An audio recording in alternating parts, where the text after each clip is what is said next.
Thanks for stopping by today. The topic is helps and teaching aids that I want to give to you, my viewers, as well as what I give to all of my students in live classes or through Zoom classes or any other virtual form of learning. These are a couple different documents that are in PDF format, and I will include the links to these that you can have access to them. You're not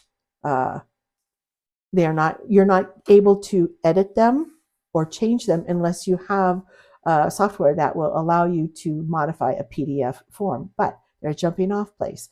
And I think they're a really good one.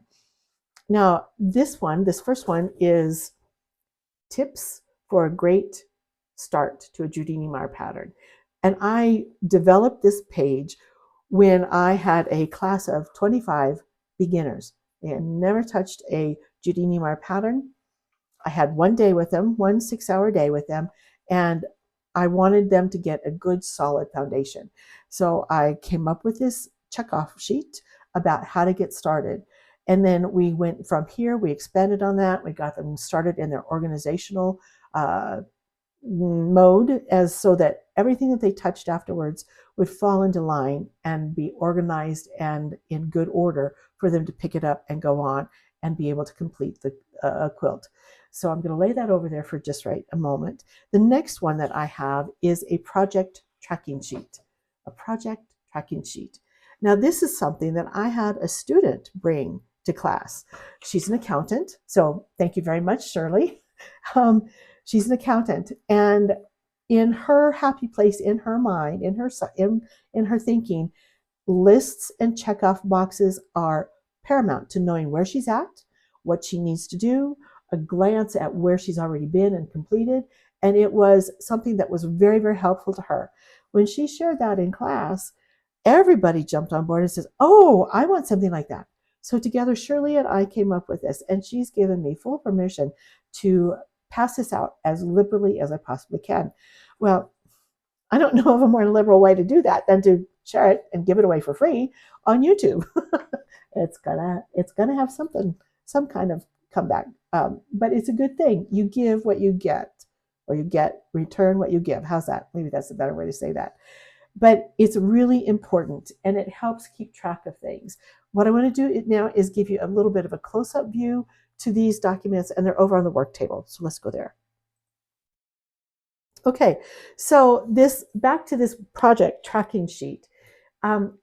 What it has here is a line for the project name and then the units. In a Judy Niemeyer pattern, the blocks are actually called units, and that you have places to put the unit numbers, like at A1, A2, or whatever it is. And then you can put underneath it the name, because a lot of times they will name their units, like shimmering star or razor star or a basket star or a checkerboard or a checkmate or whatever. They have all kinds of really neat, fun names that go along with their units, but there's space for both of those. And then what we have here is the tasks, and and every unit is going to have that. You might have a pattern with 1 unit. You might have a pattern with 2 pages of units. It just depends on how you want to segregate and organize your particular pattern. But inside of the task list, or below the task heading, is you set up your instruction book, you separate your papers and your fabric swatches, mark your sew lines, your TRP lines, you cut and subcut your fabrics, organize your fabrics and papers together. Then you sew. Then you sew TRP lines, trim to shape, remove the papers, assemble the unit, quilting, binding, and labels. So this whole page is the beginning. It's a jumping off point. It's something that I'd like to offer to everyone as a jumping off point. You may not want to use it at all, and you don't have to. It might be something that you say, oh, I like this part, but I don't need this or this, or I want more of this and this and this. It's a jumping off point. You can form your own or create your own form. And just so you know, this has actually been created in Excel. I love to create forms in Excel.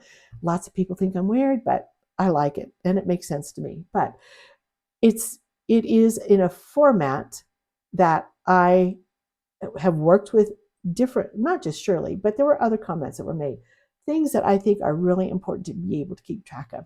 And so that's the key reason why I'm going to offer this out to everyone and let you have a go at it and use it if you want. If you try it and you don't like it, don't worry about it. It's no harm, no foul. I won't be offended, and you don't need to worry about any of that. But if it works for you, if you like the idea and the concept, I'd love it if you would share a comment below or a suggestion of what you've added, or tell me what you've added. The next thing I want to do is let's go back to the work table, which we're already here now, and talk about the tips for a great start to a Judy Niemeyer pattern. Now, this was written especially for a beginner who had never touched it. And it talks about, first of all, open the pattern book and check on page 1 for all of the newsprint that is in that packet. You need to make sure that all your pages are there. It tells you how to go to the website, the QuiltWorks website, find the page that your particular pattern is on, and look for updates and corrections.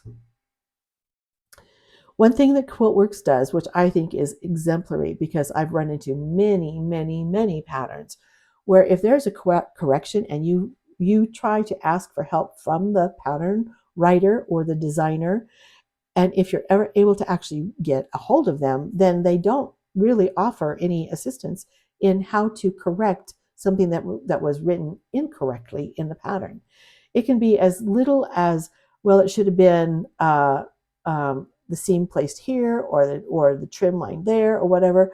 It could be as significant as, oh, I should have said it was a 2-yard cut instead of a half-yard cut.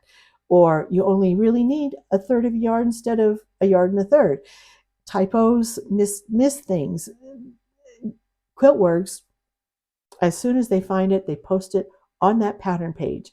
And then even when that pattern is discontinued or sold out, those corrections stay live and available on their website attached to that pattern for all time. There's a large number of their patterns that they have printed and then retired, or they've sold out and they won't be reprinting again. And if you happen to have one of those patterns and there is a correction page that goes along with that pattern, that correction is available. As long as they're in business, that correction page is available. They aren't going to go out of business anytime soon. But as time goes on, some circumstances do change, but I don't see that at all in the future happening at all for QuiltWorks. That's not what I'm saying. I'm saying that they make those corrections available, easy to find, easy to access, printable of your own, and you have that all the time. That's the rarity. And that's what I really want to bring your attention to, is that correction pages are available, and every pattern needs to be looked at to see if you have that need according to the pattern that you've got. It also talks about in here the publication date and how to determine if you actually even need to worry about it. But you got to go to the correction page first to see, and then it tells you how to read it and how to discern whether or not you need to worry about it at all. Heading back over here, then we have, you separate the papers, the pages of your pattern. You're setting up your bags, the pattern pages and the types and what that means, and then following the instructions. Prepare your fabric, take out a bag, sew it, and begin to do the work. It's very rudimentary. There are a lot of additional tips and tricks and tips and all kinds of things that go into a teaching moment for me. But if I only have access to a student once, I want to give them the best start they can have in regard to all of the paper piecing that they might want to do with a Judy Niemeyer QuiltWorks pattern. So I'm making these two things available. Again, they will be in the comments below. Links to take you to the Google page that I have saved them to, and you can download them, you can use them, and if you don't like them, just toss them. Don't worry about it. Delete the file. from your stuff. But they're there for the next person and anyone that wants them. If you decide that you're going to print them in mass and hand them out, I probably would like to come and help you do that. But if not, it's just a teaching aid. It's something to help. It's a supplement. And I hope that you can use it. I hope you find it valuable. And I'd love to hear from you. So click on that subscription link. Like if you like this little blog post. And I'll see you next time. Have a fabulous day.